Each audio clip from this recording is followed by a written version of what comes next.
Alors moi, je vais maintenant donner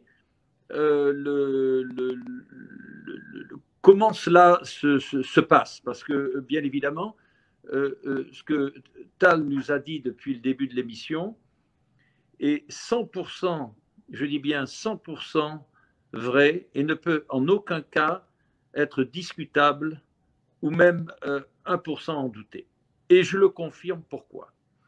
Je vais faire un historique très court. Mes activités professionnelles étaient avant tout dans les hautes sphères, jusque dans les années 2000, investissement immobilier à une très grande échelle, la haute finance. Et j'ai été approché en fin d'année 2000 par un consul général d'un tout petit pays africain qui s'est avéré être un grand pays au niveau de la sensibilité avec la France. Et ce consul général est venu me voir, un rendez-vous a été fait à Monaco, et au départ j'étais très réticent car il a fallu d'abord valider ce rendez-vous et voir la légitimité de cet individu, et effectivement c'était un consul général très proche du président du pays en question.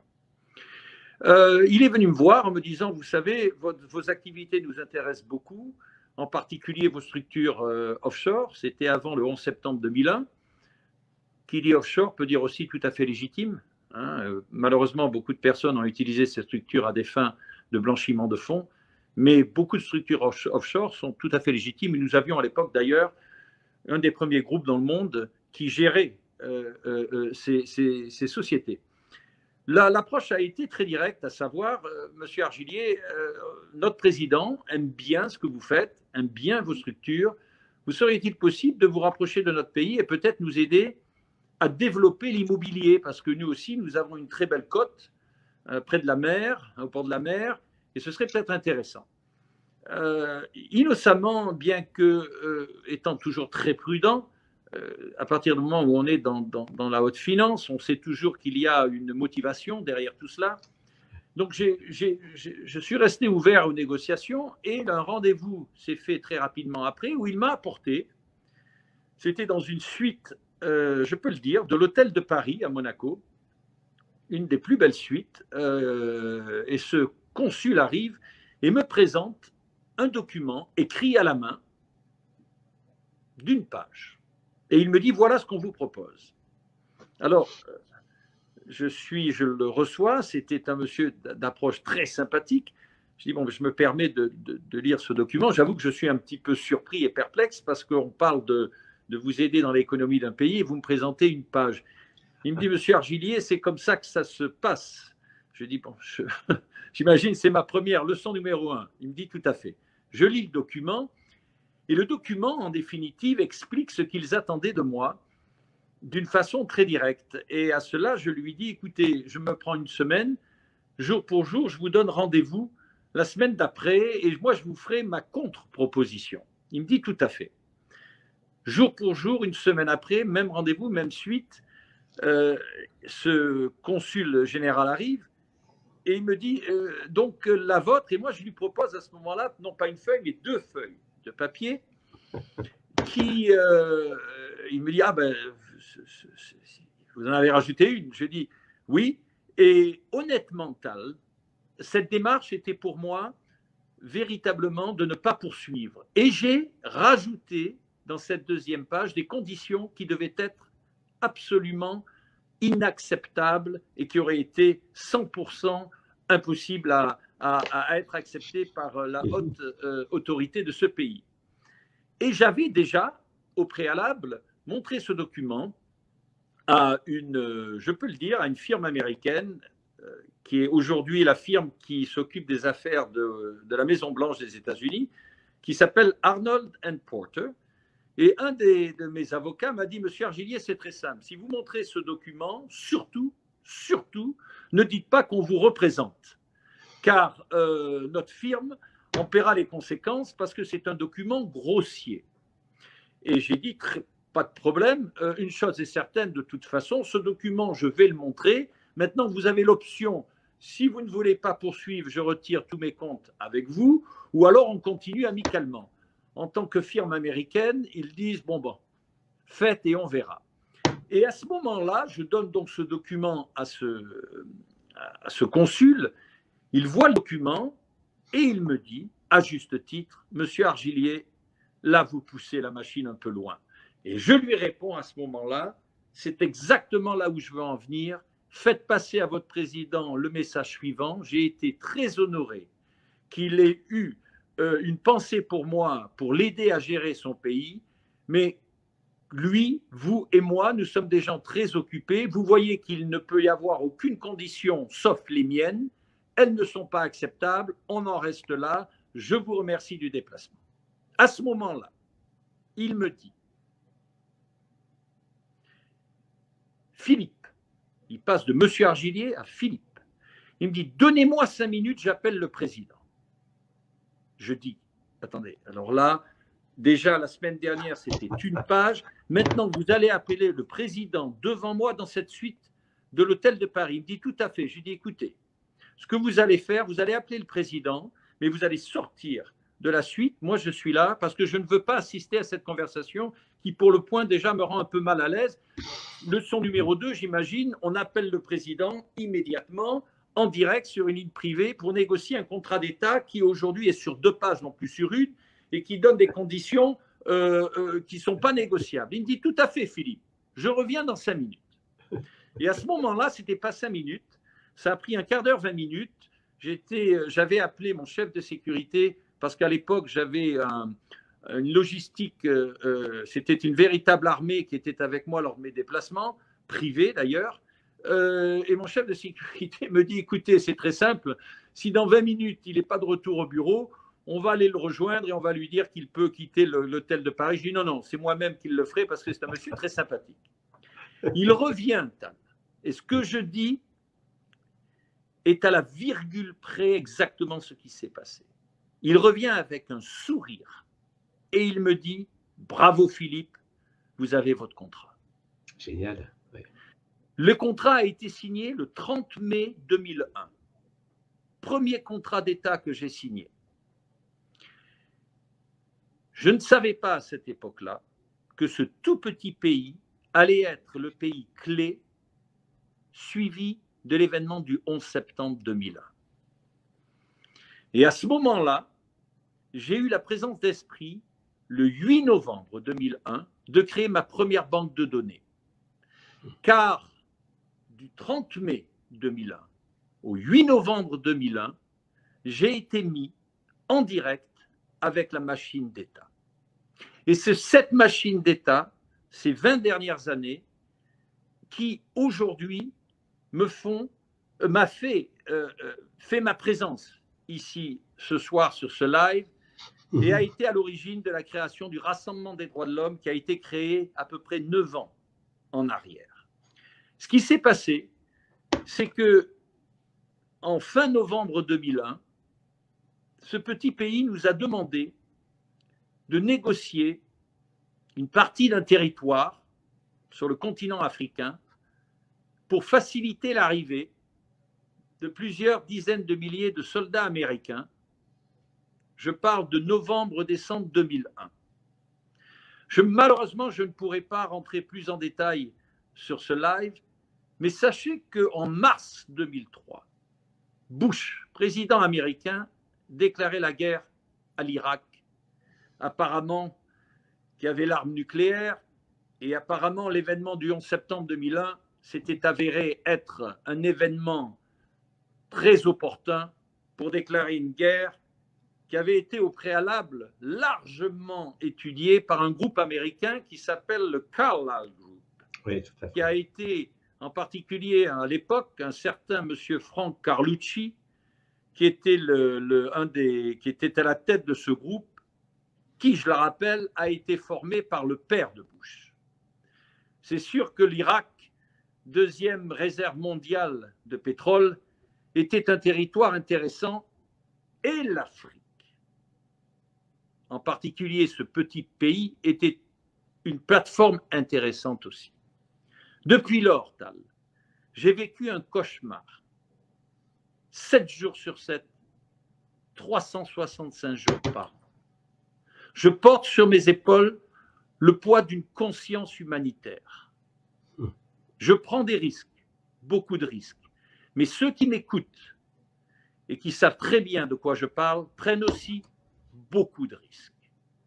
Parce qu'il s'est avéré qu'à l'époque, ces gens-là n'ont pas eu la faculté d'intelligence de faire ce que nous avons fait, nous, à l'époque, c'est-à-dire de répertorier les informations qui passaient par ces plateformes africaines qui sont encore à ce jour utilisées à des fins telles que la fondation Gates, que nous suivons depuis 12 ans, la fondation Rothschild, qui nous est très, je vais dire, très familière.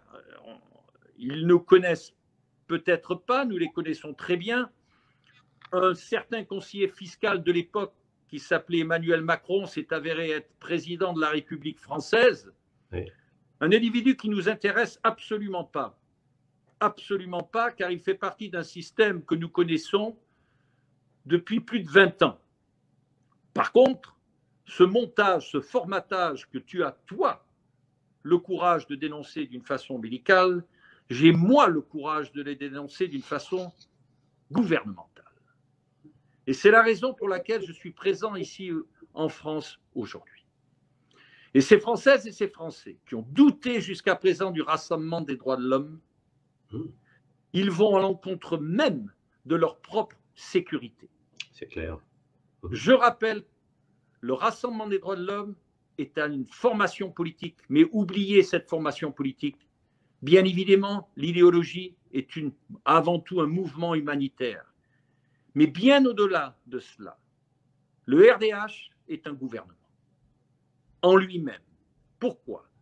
Parce que nous sommes cautionnés par 2 pays aujourd'hui, dont je ne citerai bien évidemment pas les noms, mais que le gouvernement français doit largement savoir de qui il s'agit, qui, eux, ont souffert directement de comment sont menées ces affaires et qui, aujourd'hui, tuent. Le génocide de la Covid-19 était pour nous un sujet d'actualité 8 ans en arrière. Je dénonce 2 choses. Et c'est peut-être dommage qu'il y ait peut-être quelques dizaines ou centaines de milliers de gens qui écoutent avec les partages, et j'espère que ce que je dis finira devant des millions de Françaises et de Français. Si la presse, les médias ont le courage, parce que le RDH a été censuré depuis 2 ans, je dis à tous ces gens des médias qui ont suivi les ordres pour censurer le RDH ont du sang sur leurs mains. Et je pèse le poids de mes mots.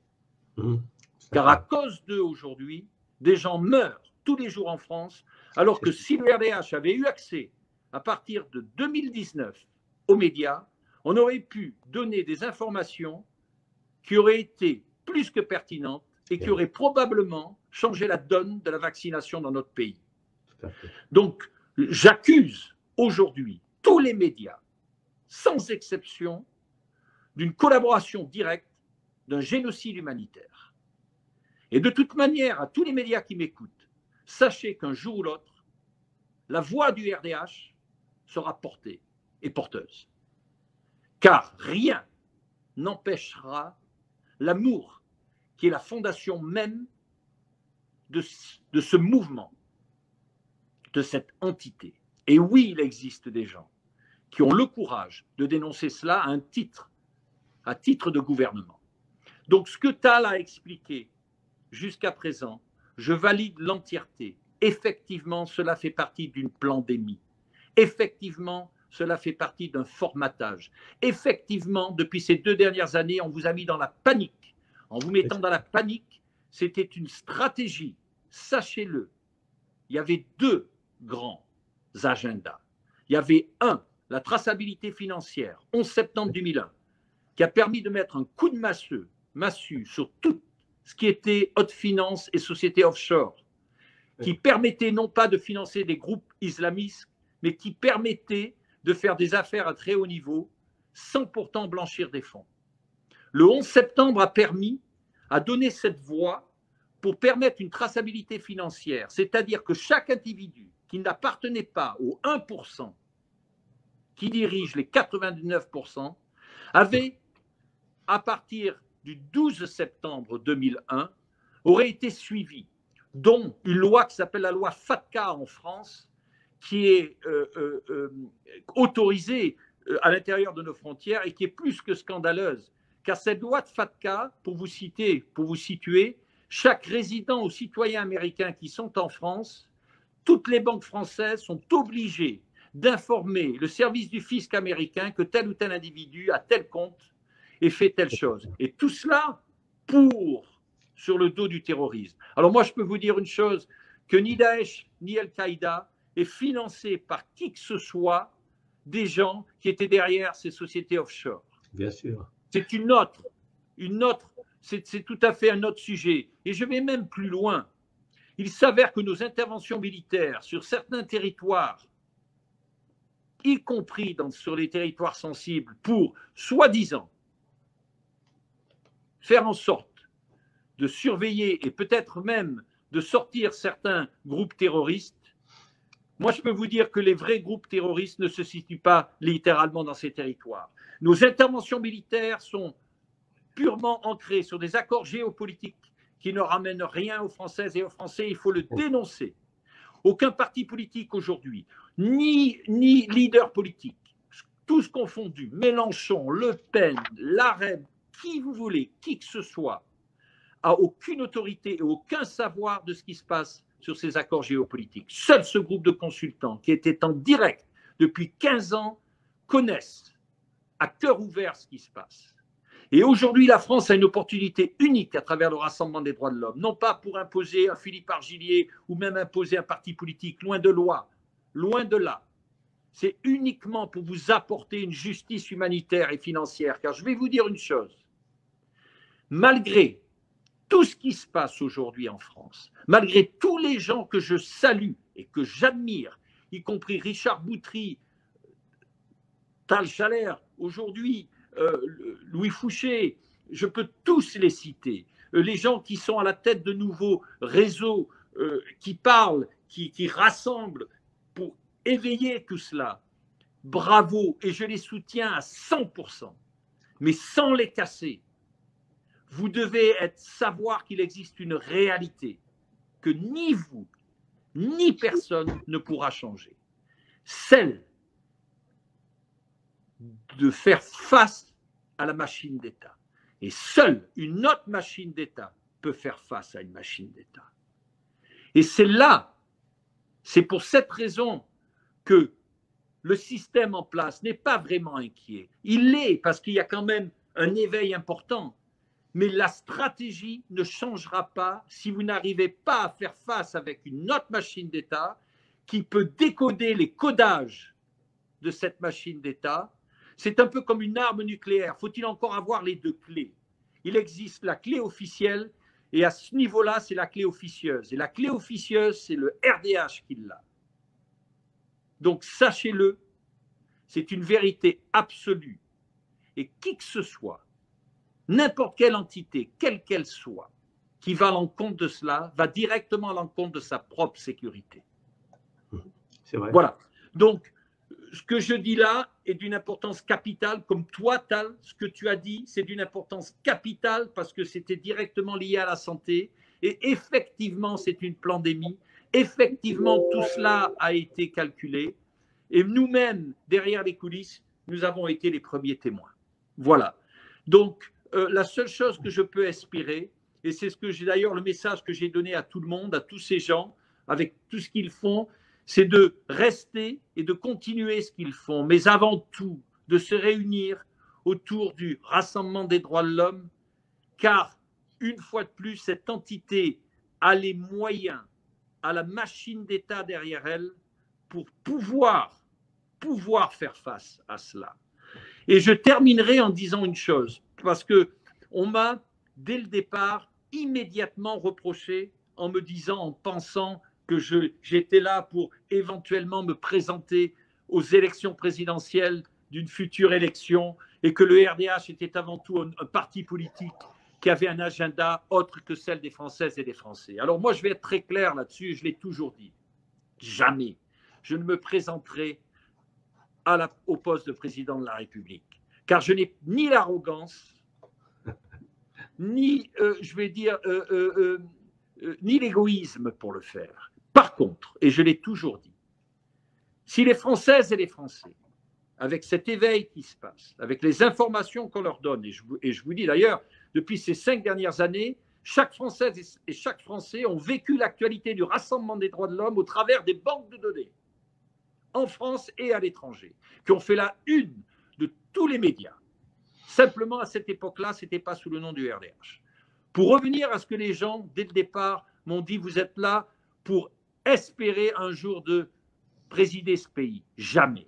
Par contre, je répondrai à l'appel. Si les Françaises et les Français décident un jour de confier la direction du pays au Rassemblement des droits de l'homme, oui, je répondrai à l'appel. Non pas en tant que président de la République, mais en tant que chef d'État, sous une seule condition. Ce serait uniquement sous un mandat révocatoire de 3 ans.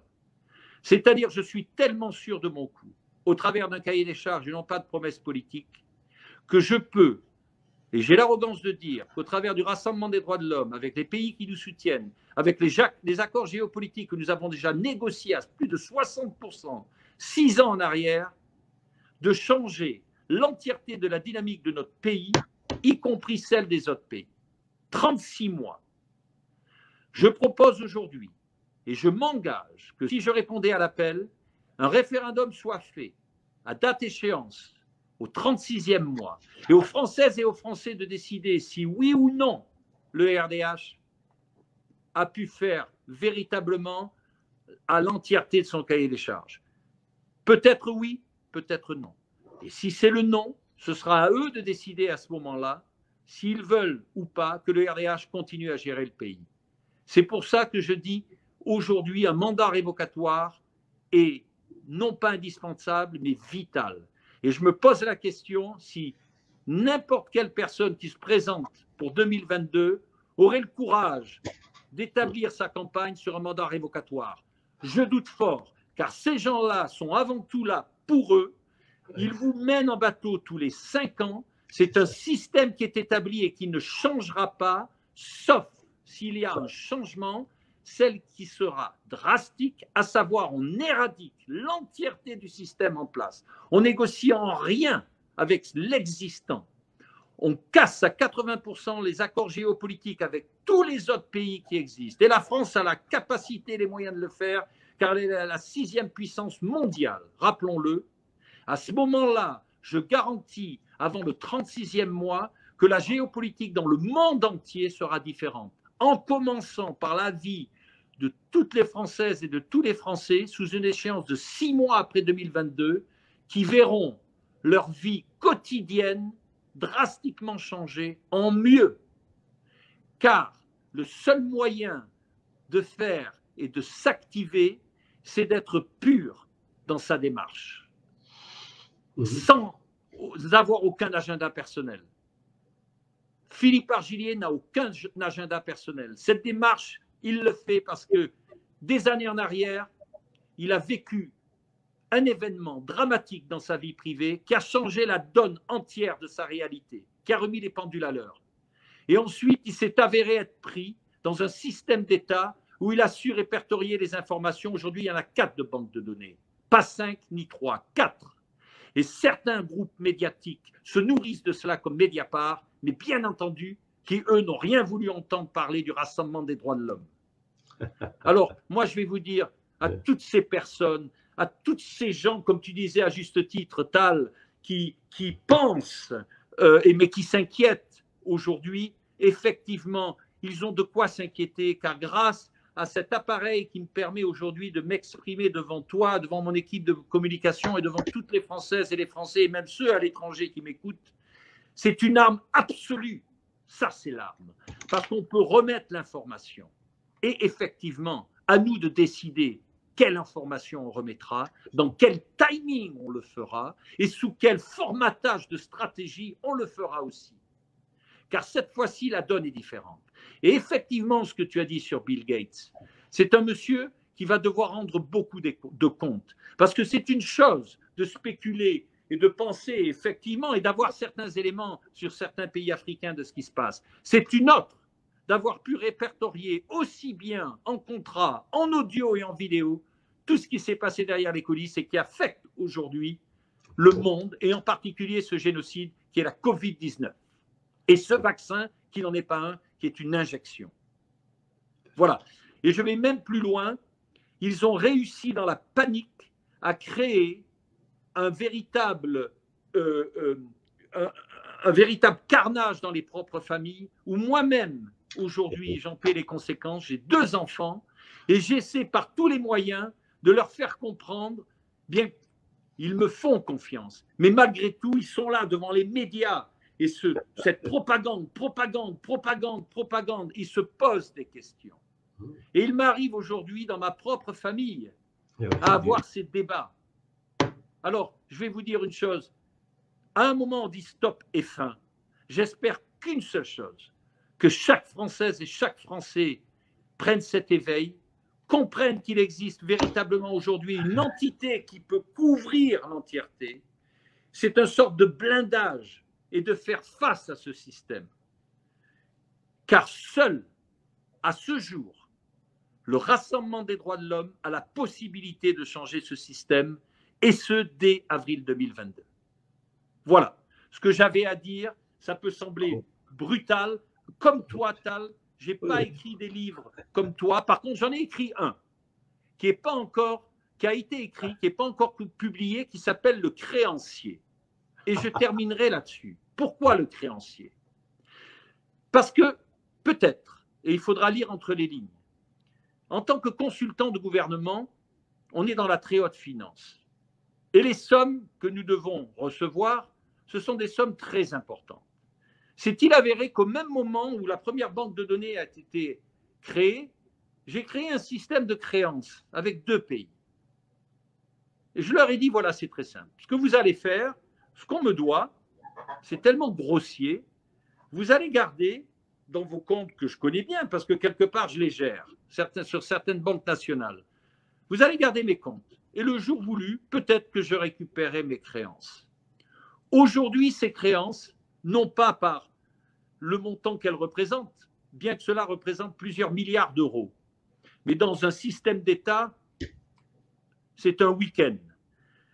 Par contre, au niveau de la sensibilité où ces créances se situent de ces plateformes, peut-être que ces créances aideront à financer l'avenir de mon pays.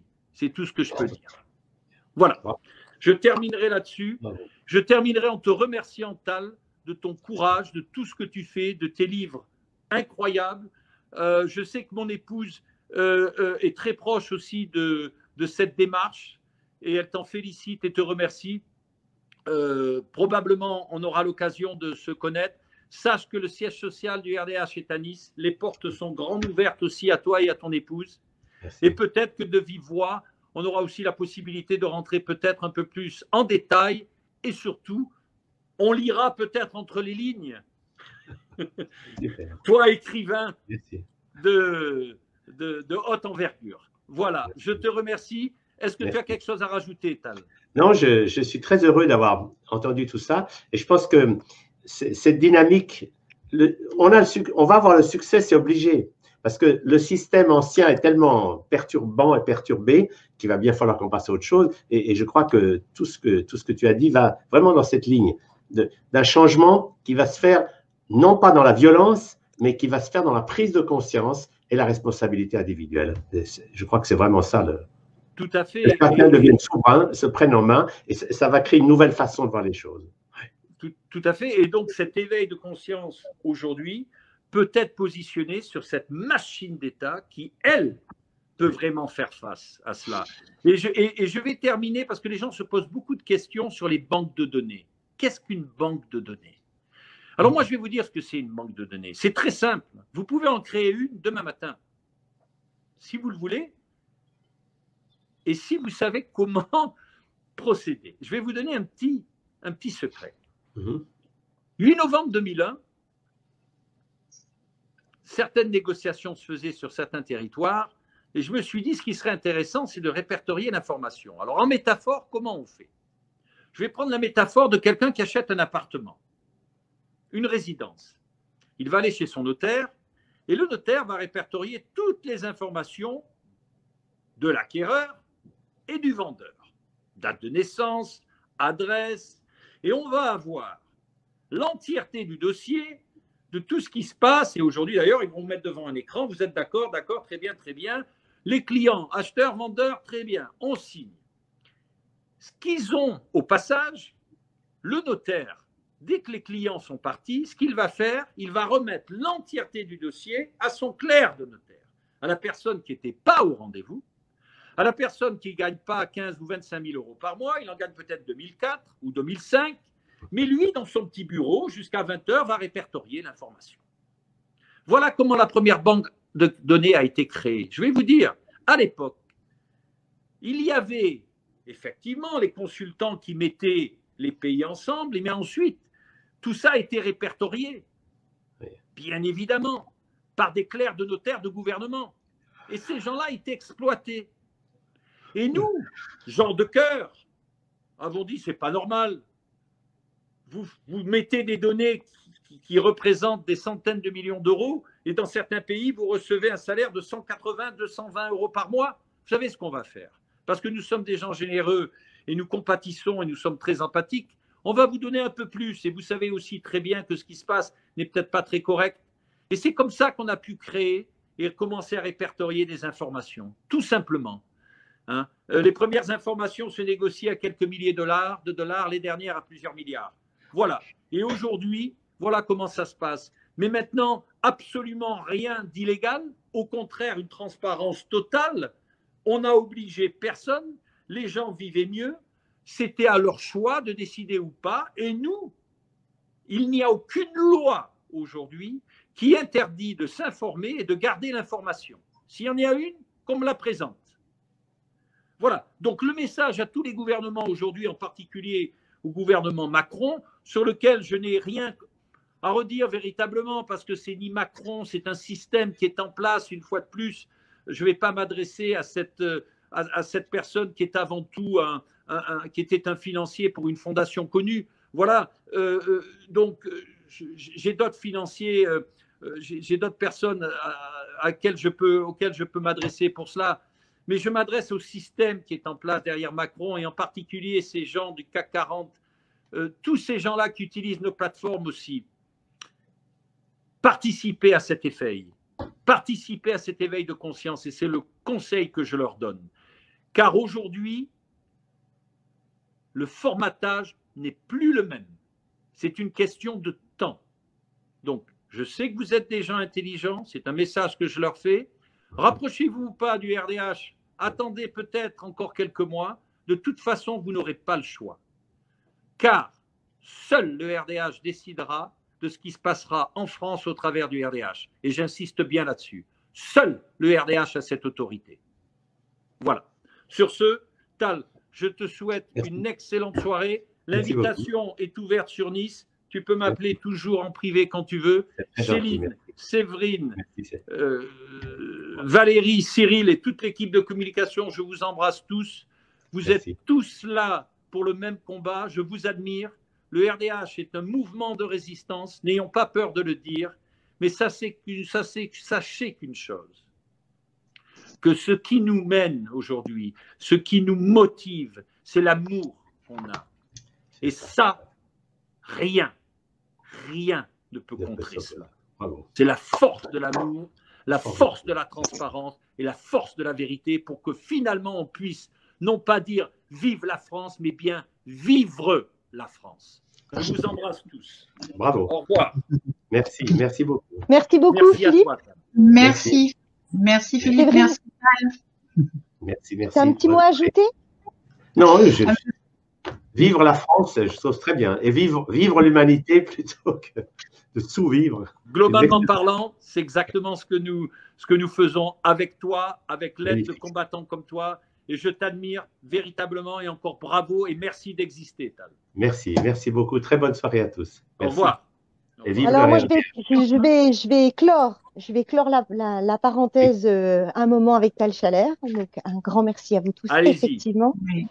À Tal en particulier, évidemment. Je suis certaine que vous aurez l'occasion de rencontrer effectivement l'épouse de Philippe à un moment ou à un autre, et je pense que du coup, cette philosophie de vie va va vous rapprocher tous, c'est parce qu'effectivement, vous la partagez, ça c'est évident. Et merci beaucoup pour ce partage d'expérience, Tal, surtout.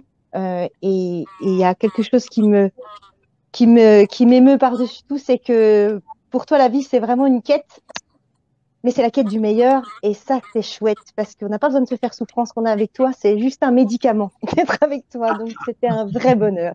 Merci beaucoup. Je confirme, c'est vrai. Vraiment. Merci. Merci. Je confirme. Bonne soirée. Aussi. Au revoir. N'est-ce pas? Au revoir. Au revoir.